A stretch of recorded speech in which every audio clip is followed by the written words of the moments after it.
People, dude, I'm back again. Come on, Ian, man. Come on. Because you always used to active and defenders. I think it's like.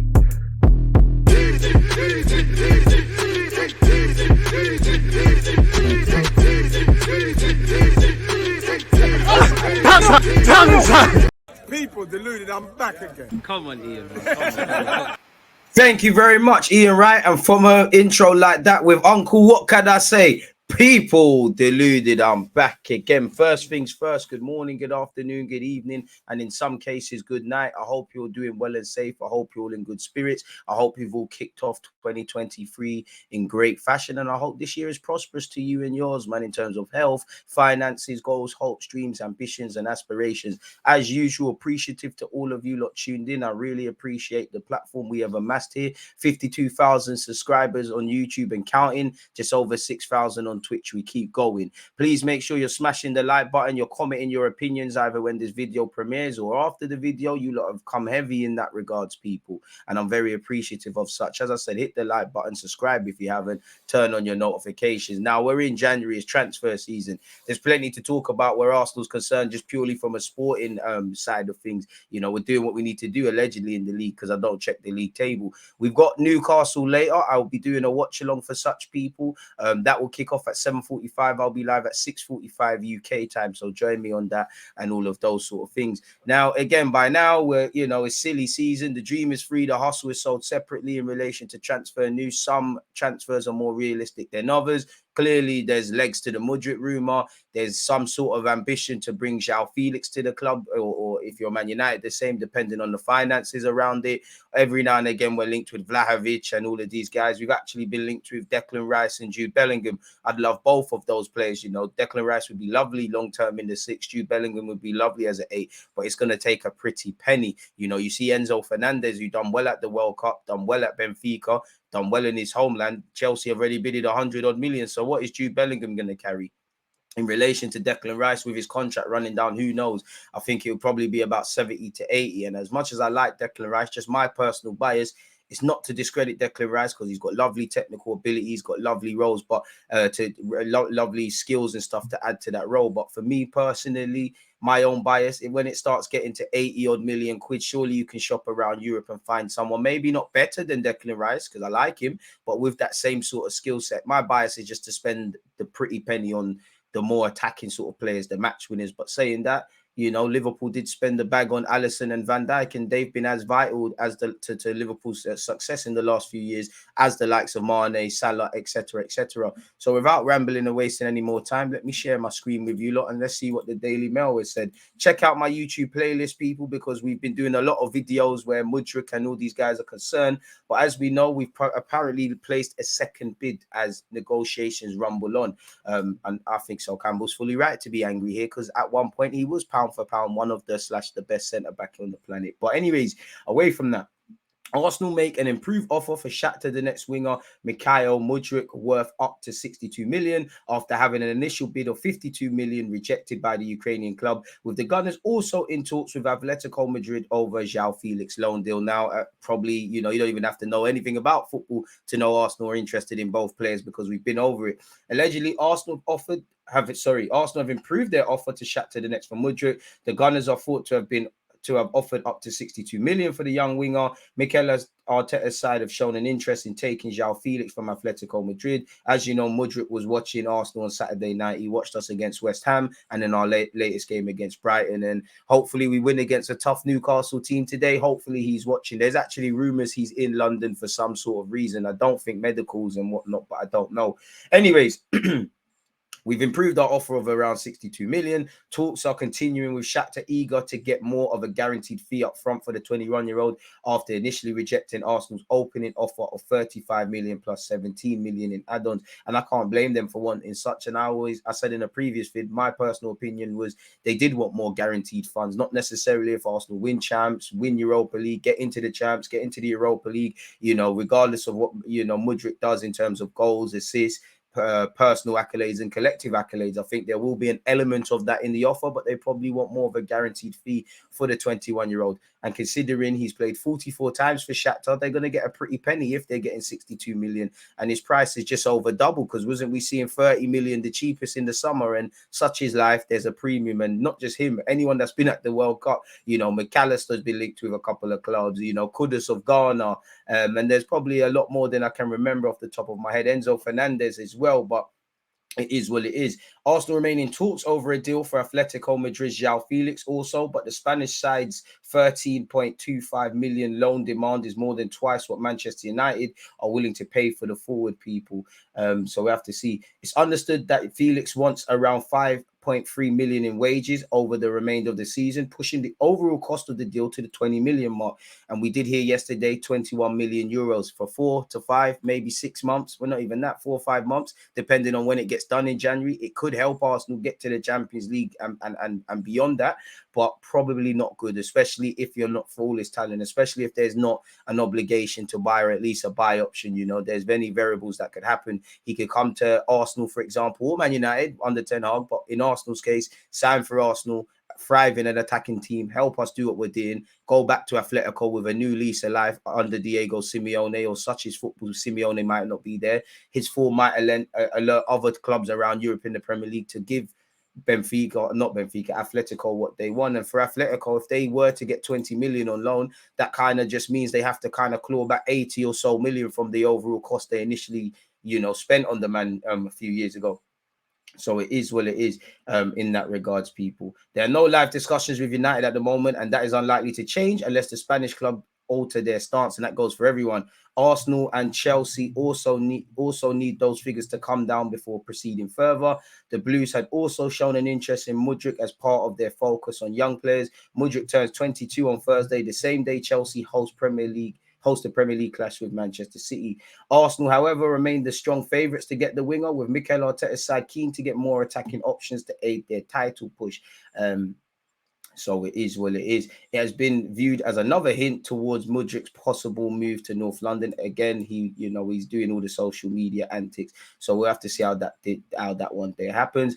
Arsenal have a new and improved offer for Shakhtar, the next winger Mudryk, as talks with the Ukrainian club heat up over a blockbuster January transfer. The Gunners have made Mudryk their top target in this transfer window and have already had an initial bid of around 55 million rejected. Talks have continued between the two teams since then, and it is understood Arsenal have now conveyed a willingness to increase their offer. Mudryk has been scouted by several clubs over the past 18 months, but it's understood that Shakhtar are currently only in talks with Arsenal. The first bid of 55 million from Arsenal, which included around 20 million in add-ons, was made as a way to kickstart talks. Regular dialogue has now opened between the two clubs, and there's confidence an agreement can be found for Mudryk to secure the move he desires. As we know, Shakhtar have publicly stated they value the 21-year-old at around 85 million. However, Arsenal hope a deal can be done for less. It is thought the structuring of add-ons and the upfront fee will be important to find an agreement that suits all parties. Mudryk has expressed a strong desire to join Arsenal, as you know, and he's done the social media antics, people.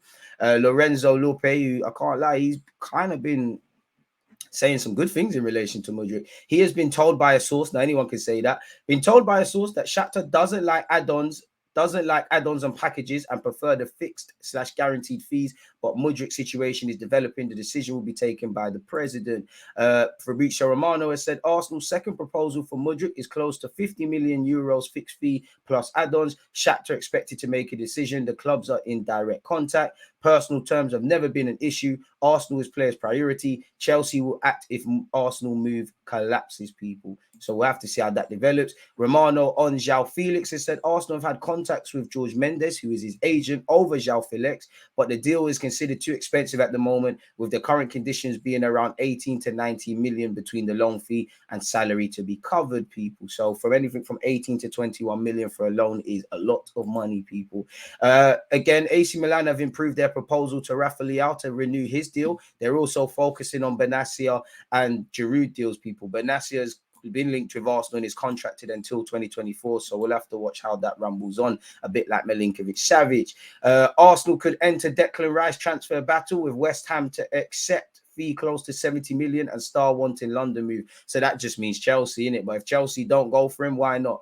Arsenal could enter the race to sign Declan Rice from West Ham, according to reports. And he was, waxing lyrical about us in the aftermath of our game at the Emirates, and he knows Eddie Nketiah.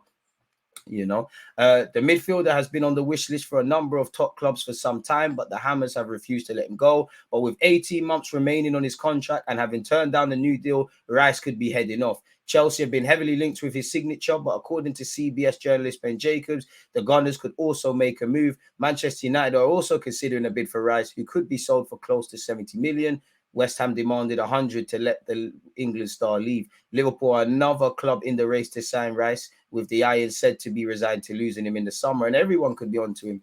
Jacobs claims Rice would prefer a move to London, having been born and raised in the capital and also been playing for Chelsea. So that makes Chelsea the front runners for me. You could make a case for him going to City, and learning under Pep Guardiola would be enough to give up living in London. Manchester United is historically a big club, and to say you've played for that on your CV is amazing. With what Arsenal are doing, he'd provide a lot of experience. So I do think Arsenal in theory could get him, but I don't think we will move for him. And I just think this is paper talk for what it's worth, people. So yeah, I don't know if there's any real credibility within that, but we'll have to see how that one develops. The Athletic has spoken, people, and again has reconvened its own opinions on João Felix and Arsenal. Yes, like Man United, Arsenal are interested in the possibility of signing Felix. They acknowledge that they lack depth in the attacking line, especially with Gabriel Jesus out injured. João Felix is seen as someone who could provide a quality option in a variety of positions. The informed Martin Odegaard offers a precedent for Arsenal taking a promising La Liga player on loan and kickstarting their career. The issue here is cost. Atletico Madrid are currently believed to be seeking a 21 million euro package, comprising of a 15 million loan fee plus 6 million gross salary. At the moment, Arsenal consider that too high a price to pay for a loan. If Felix is still looking for a move at the end of the window and the club and the player are prepared to reduce their demands, that deal looks more achievable. So I have to see. They've also said it's easy enough to see why Arsenal fans might think about Jude Bellingham. Young, athletic, English, and hugely talented. Should have bought him when he was at Brom. He's a perfect fit for this project. Dream is free. The Arsenal is sold separately. Not a chance, especially when Madrid are onto him. He's also a pretty good fit for the team. It doesn't take a leap of imagination to envisionize him lining up as one of Mikel Arteta's twin attacking eights. It goes without saying that Bellingham is admired by Arsenal's recruitment department. The issue here is twofold. There's the price and the competition. Dortmund believe that Bellingham is worth as much as 150 million euros, even with a return to the Champions League the Champions League football. A transfer fee of that size plus the associated salary would stretch Arsenal's financial capacity, people. Then there's the fact that every other European giant will have considered a bid to sign the England international, where he did well at the World Cup on top of what he'd been doing at club level. Securing a player like Bellingham involves a lengthy wooing process, and front runners like Liverpool and Madrid have been following his case closely for some time. Other elite clubs are also positioning themselves to bid for the player next summer. Even if hypothetically Arsenal lift the Premier League title and then turn their sights to Bellingham, they would effectively be pursuing the player from a standing start. They would have to overtake other suitors who have been in line for some time and convince Bellingham and people around him that their offer was the most compelling. Up against teams with recent success in the Champions League, that would be difficult. Never say never in football, but were Arsenal to enter the fight for Bellingham, they may find themselves considerable underdogs, people. So that's what the Athletic have said. In relation to Wahi of Montpellier, the 20-year-old, has drawn interest from Arsenal, who plays up front. I don't know why this is not paused. We don't need copyright issues, but we've got our own Balogun out there, and this guy's been on the scene for a minute. But allegedly, Arsenal, because of what he's doing at club level, we've been monitoring him along with several French and European teams, people. Apparently, we've been following the performance of the player for several months, people. So it is what it is in that regards, people. So we'll have to see how this one develops. Apparently, apart from just looking at the guy, it doesn't seem like there's anything. If he continues to be followed in France by top teams, an English club, and not least closely follows the progress of one who is part of the top 10 of the best scorers in Liga and who is the most prolific player in the major European leagues among players born after Jan the 1st, 2003, according to Opta, tied with Musiala, the German international for Bayern Munich. According to our information, Arsenal, the broad leader of the Premier League, has checked its name, I think they mean his name, for several months, attention that has intensified over the high-flying performances. So he's been doing well. We've been monitoring him. Evidently, with the injury to Jesus, this has probably exaggerated things. Still, for the moment, the Gunners have no plans to go on the offensive, first of all, because Montpellier is not a seller, but also because the London club's attack is currently sufficiently provided with Gabriel Jesus, Eddie Nketiah, or even Balogun, who was on fire today for Reims and who will return to Arsenal, I'm not sure about next week, but probably next summer. It seems unlikely that Wahi will leave Montpellier in the middle of the season unless there's a fantastic offer. A summer departure seems more than possible. It remains to be seen where and above all how much sits the value of the player who will play this evening against Marseille is already estimated at 30 million euros. So we have to see how that one develops. Allegedly, Cedric's move to Fulham is stalling over wage demands, people. Fulham's move for Arsenal right back Cedric Suarez is being held up because of the players' wage demands. The Cottagers want to sign Cedric as they bid to build on their strong start to the season with new signings in the January transfer window. But the 31-year-old earns around 65 million a week at Arsenal, and Fulham are reluctant to cover his salary in full. Fulham are 8th in the Premier League after 2 wins over Christmas, and they can move level with Liverpool in 6th place, with a win at Leicester tonight. Obviously, with Liverpool losing to Brentford. Brentford away ain't for anyone, is it? Everyone, is it? You know, we play our young 14, 15-year-olds, make their debuts against them kind of teams there, respectfully. It's not the Bees' fault. You know, we're dealing with everyone that bucks us in London these days, but staying on task, Arsenal are ready to sell Cedric, who has made just 1 sub appearance in the Premier League this season. His only start came in the Cat Yarabal defeat to Brighton. Marco Silva, the Fulham manager, is keen to strengthen in defence and midfield, but the club do not feel they will take unnecessary risk in the transfer market this month. So yeah, people, it is what it is. So that seems like a spanner in the works where potentially Cedric going to get some football and Arsenal moving people off the wage bill. So with that, you know, Cedric, Suarez, Declan Rice, whether you believe it, João Felix, Mudryk, Jude Bellingham talk, that is all there really is to speak about, people. Again, I'm watching Arsenal Newcastle with you lot live across Twitch and YouTube from 6:45. Any other transfer news, I'll be on the ball for you lot. Check out the YouTube playlist. If nothing flops, I should be spoiler alert if you're watching this, Andrew, who is a Ukrainian football expert. I'm sure you've seen him on the Latte Firm and obviously on the Gooner talk. You know, I've been in talks with him for a few weeks to get a video done, so I'm going to ask him about Mudryk and everything that's going on. So make sure you've turned on your reminders, you're checking out the YouTube playlist, and you're making sure you're aware of all the DG content. On that note, though, people, appreciative of all of you lot who have locked in with my video right now. Please offer your opinions, comment, subscribe, turn on the notifications, check out the playlist. Make sure you're there for the watch alongs. Stay blessed, stay safe. Happy New Year once again, folks. And I'll see you lot soon, man. One love. There's always just that active red light defending. I think it's like